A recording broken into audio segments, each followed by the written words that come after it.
I'd like to call upon the curator of this symposium, Arvind V. Iyer.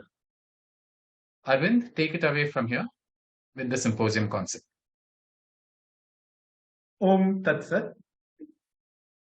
Varnanam Artha Sanghanam Rasanam Chandasam Mangalanam Chakartaro Vande Vani Vinayaka. That is the opening verse of Sri Ramcharit Manas by Goswami Tulasidasa, and a translation in English via Gita Press is, I reverence Vani, the goddess of speech, and Vinayaka, Lord Ganesha, the originators of sounds represented by the alphabet, of the multitudes of objects denoted by those sounds, of poetic sentiments as well as of meters, and the begetters of all auspiciousness. The verse itself refers to Chandas or meter as having the most blessed origins, and also shows Chandas in a wholesome togetherness with words and meaning. The verse also shares important similarities in structure with the verses recited by Meghji during the invocation at the start.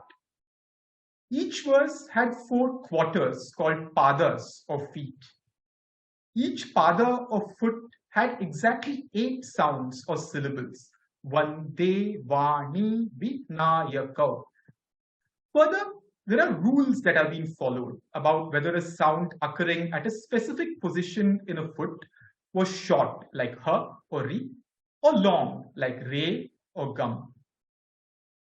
These specifications of counts and measures define a chandas or meter, and in this example, a specific meter by the name Anushtu.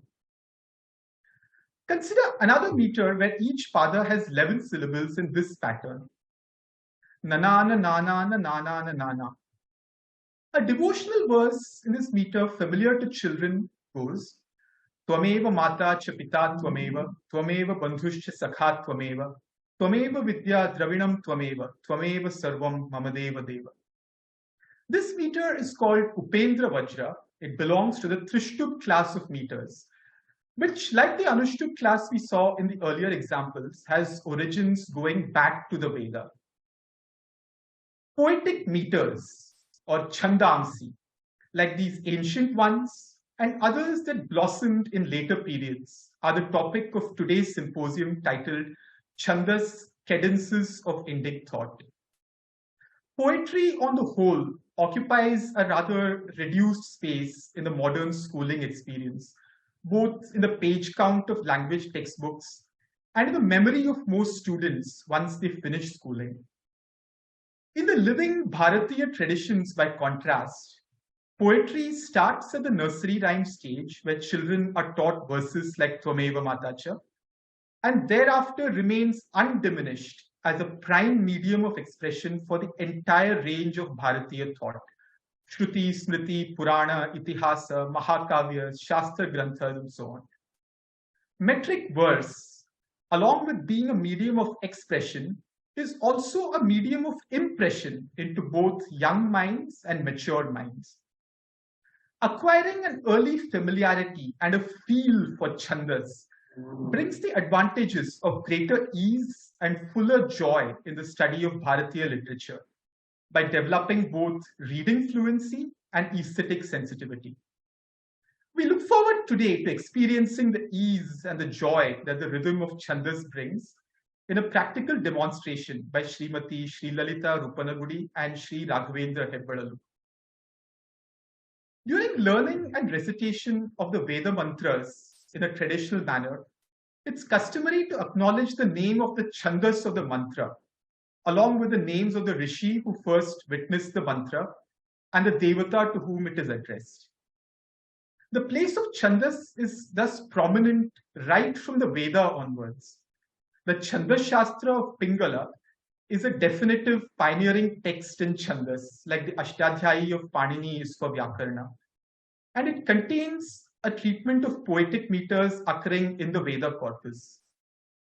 The mathematical problem of enumerating possible meters in verses of a given length Both in Pingala's text and in later texts such as Halayudhas and Virahankas in the second millennium of the Common Era, have stimulated early Indian efforts in the field of combinatorics. Poetic meters employed in Shastra and Kavya literature, as enumerated in the 10th century Vrittaratnakara of Kedara Bhatta, are more numerous and varied than those occurring in the Veda. Chandas, like Vyakarana, developed as a Shastra in its own right, and also as a discipline of expression for other Shastras. We are fortunate today to have two scholars at our symposium speaking on the science of Chandas. GSS Murthy will speak to us about fundamental questions in the discipline of Chandas, such as the systematic characterization of the Anushtup meter, drawing on decades of research. B.N. Shashikiranaji will speak on the Chandogati, a landmark 20th century work on Chanda Shastra written in Kannada. It is in the realm of Kavya that the artistic possibilities of Chandas are experienced in all their grandeur. While poets have immense artistic freedom in choosing meters, some meters have come to be naturally associated with some types of compositions, like the meter Manda Kranta for the Duta Kavya genre addressed to messengers for a lover, like in Kalidasa's Meghaduta, and the meter Vasanta Tilaka for the Suprabhatam class of Stotra Kavya, accompanying morning worship at temples. The art of arranging patterns of sound in time in metric verse has an extension in the spatial visual realm in the art of Chitra Kavya. We have today the privilege of hearing an acclaimed practitioner of this marvelous art form, Dr. Shankar Rajaraman, on the interface of Chandas and Chitra Kavya. A testimony to the enduring appeal of the metric verse medium to Bharatiya hearts and minds across time and space is that this medium, over all others, was chosen for Valmiki's Ramayana from deep antiquity and Kalidasa's Raghuvamsha in the classical period, and also in the Ramayana relived by Kamban in Tamil or Tulasidasa in Awadhi or Krittivasa in Bangla closer to our times. Sayings that are recalled by Bharatiyas to this day and serve to connect them with both the sacred and worldly wisdom of the ages, such as Subhashitas in Sanskritam, Kurals in Tamil, or Dohas in Awadhi, are in metric verse. Stotra Kavyas, or devotional poetry, and Drishya Kavyas, or Sanskrit drama, both have served to bring Chandas on stage and in unison with performing arts such as music and dance. We await some fascinating glimpses today of meters across Bharatiya languages, accompanied by music from the polyglot poet Dr. Shrikant Krishnamurti.